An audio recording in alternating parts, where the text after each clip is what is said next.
After Chittorgarh's fall, Akbar didn't just send messages, he demanded absolute submission. Across Rajasthan, kingdoms bent the knee. But Rao Surjan Hada looked at the massive walls of Ranthambore and chose defiance. He knew Akbar's next move. Ranthambore was the gateway to central India. If Akbar broke this gate, Rajput independence was effectively over. But Surjan Hada wasn't just defending a fort. He was defending an island of stone hidden deep within an impassable wilderness. Akbar's regular tactics would not work here. To take it, the emperor would have to change the face of warfare entirely. To understand why Ranthambore was feared, you have to look at how it was engineered. This wasn't just a wall on a hill. The fort sat atop a massive oval plateau, surrounded by a natural jagged moat of sheer cliffs dropping hundreds of feet into dense jungle. There was no open field for a regular siege, no space to easily roll forward traditional wooden siege towers. The only way inside was through a series of steep, twisting, narrow valley passes, intentionally designed as bottleneck kill zones. Any army attempting to force their way through would be funneled directly beneath the fort's heavy battlements, completely exposed to a rain of arrows, boiling oil, and massive boulders from above. Rao Surjan Hada didn't just have a fortress, he had an architectural trap. He knew Akbar's massive army relied on heavy cavalry and grand maneuvers on flat ground. But inside these rocky ravines, horses were useless. If Akbar wanted this stone prize, his traditional strategies would fail. He would have to invent an entirely new method of battlefield engineering.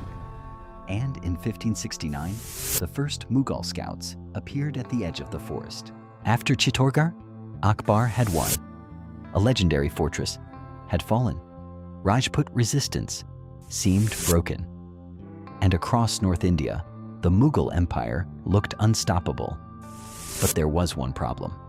One fort still refused to bow. A fortress so powerful, so difficult to attack, that many believed conquering it would be nearly impossible. Ranthambore, perched high above forests and cliffs, guarded by warriors who had no intention of surrendering. And Akbar knew something important. As long as Ranthambore stood, his control over Rajasthan was not complete. So in 1569, after Chittorgarh, the Mughal emperor marched again, not toward an ordinary battlefield, but toward a fortress many believed could not be conquered. And what followed became one of the most fascinating sieges of Akbar's reign. The Siege of Ranthambore, 1569. In early 1569, Akbar arrived before Ranthambore. He didn't come to negotiate. He came with a specialized siege train, featuring some of the most advanced heavy artillery in Asia. Massive, bronze-cast siege cannons capable of shattering ancient stone walls. But as the Mughal engineers looked up at the fortress, they faced a nightmare. How do you use heavy artillery against a target perched hundreds of feet in the air on sheer cliffs? Traditional cannon fire would hit the solid mountain face, doing zero damage to the walls above. Worse, the narrow ravines made it impossible to position the guns without being obliterated by Rajput boulders from the ramparts. Akbar realized standard siege tactics were useless. If the cannons couldn't reach the fort, he would have to reshape the geography itself. He ordered his engineers to attempt the unthinkable, constructing a Sabat, a massive covered ramp built of earth, timber, and raw hides, weaving straight up the jagged cliffs under constant enemy fire. The trap was set, the guns were in place, and then Akbar gave the order to fire. Day after day, Mughal artillery boomed across the ravines. But from the valley floor, the cannonballs were losing momentum before they ever reached the summit. The height of Ranthambore was shielding its defenders perfectly. Akbar realized that to break the walls, he had to conquer the sky. He focused his attention on a neighboring high ridge known as Ran. It was almost equal in height to the fort itself, but separated by a terrifying vertical chasm. No army had ever dreamed of moving heavy weapons up its jagged, trackless cliffs.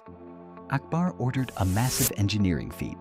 Hundreds of workers began carving a road out of the sheer rock of the Ran Ridge, using thick ropes thousands of oxen and raw human strength to drag his heaviest bronze cannons to the very top. Suddenly, the Rajput defenders looked out across the gap and saw something terrifying.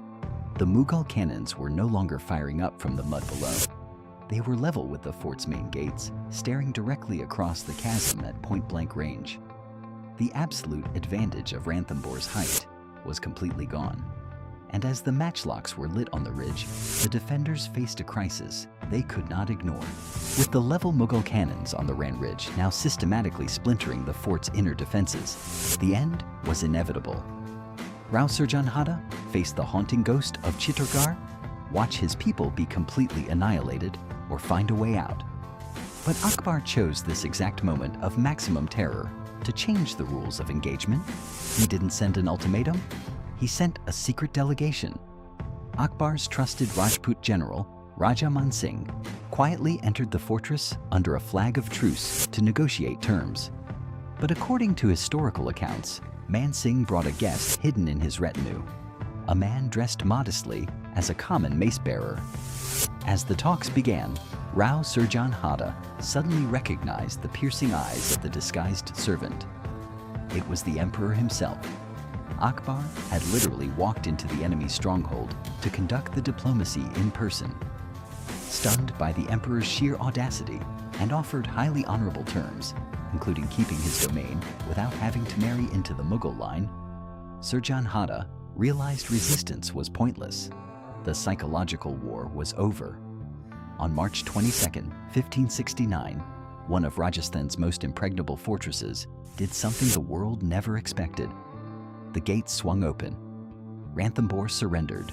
On March 22, 1569, the standard of the Mughal Empire rose over the battlements of Ranthambore. The impossible had happened.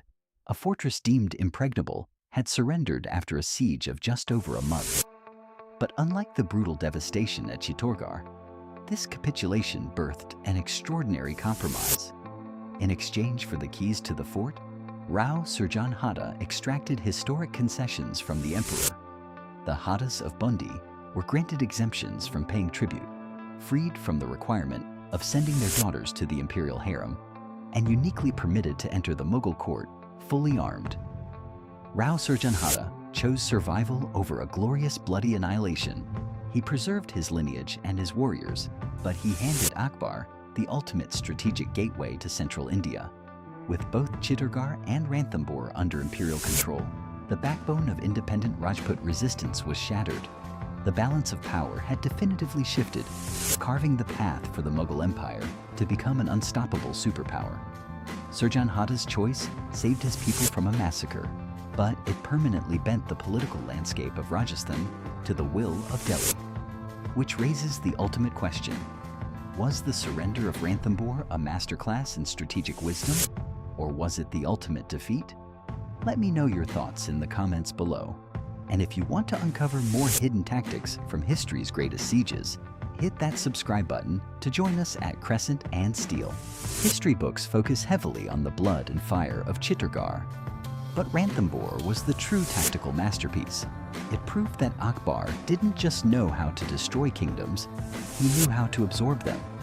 By conquering the terrain with brilliant battlefield engineering and conquering the Rajput mind with legendary diplomacy, Akbar had officially turned Rajasthan into the bedrock of the Mughal Empire. The grand gateway to central India was open. The Mughal superpower looked absolutely untouchable, but Akbar's absolute control over Rajasthan was about to collide with an immovable object. Because just 7 years later, in the rugged hills of Mewar, a new king would ascend the throne. A leader who refused to surrender, refused to negotiate, and refused to bow. Maharana Pratap. The clash of empires was far from over.